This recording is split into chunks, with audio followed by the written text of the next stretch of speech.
আমি যদি ঘরে বসেই করি, আমার তো দিয়ে দিছে লাইসেন্স, আমি সব করতে পারতেছি। কাজে আমি একজনকে করে দিতে দোষটা কি? আমার এত কন্ট্রোল কিসের জন্য? কি আমি করতেছি? আমার দিয়ে দিছো, আমি করতেছি।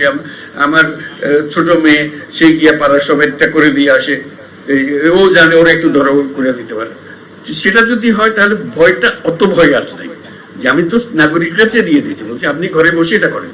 এই তোমার যত ভূমি মন্ত্রণালয়ের যত কিছু আছে সব পেছনে বলেছে আপনি ঘরে বসে করবেন, আমি অনলাইন করে দিয়েছি, আপনি সব এখানে পাবেন।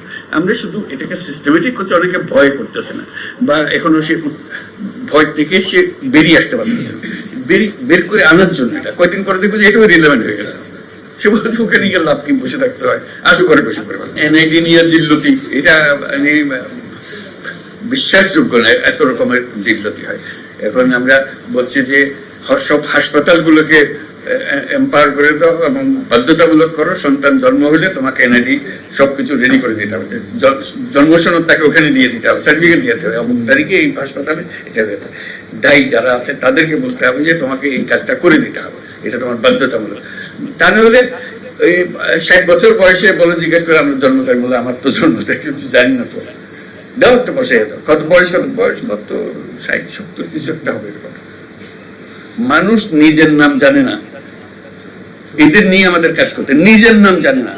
আমাদের অভিজ্ঞতা, আমাদের কাজের মধ্যে অভিজ্ঞতা হলো যে আপনার নাম বলেন,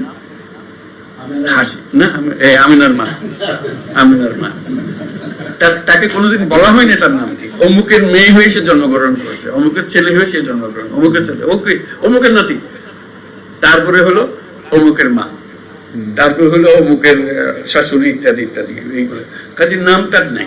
কাজে তাকে নাম দেওয়া, তারিখ স্থাপন করা, আমাদের যত এনআইডি আছে তার মধ্যে 50% হলো যে ভুয়া জন্ম তারিখ, আরো বেশি হতে পারে। আর আমার জন্ম তারিখ তো আমাদের জানা নেই খুব। এইভাবে আমরা হয়েছে।